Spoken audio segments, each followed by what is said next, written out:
بسم الله الرحمن الرحيم. اليوم نحن كمنظمة حباء في أربيل في مستشفى مهرباني.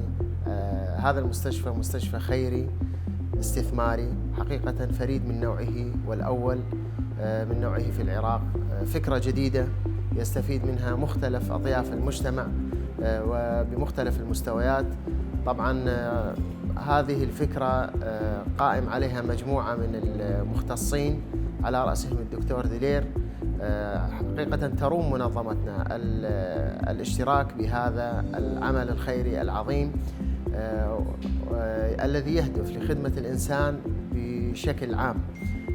شكرا لمن قام بهذا العمل الخيري. نحن نشجع على ونحاول أن نشارك كذلك في هذا العمل الخيري الكبير الذي قام به هؤلاء المجموعة من الأطباء والمختصين في مختلف العلوم في أربيل. شكرا لكم.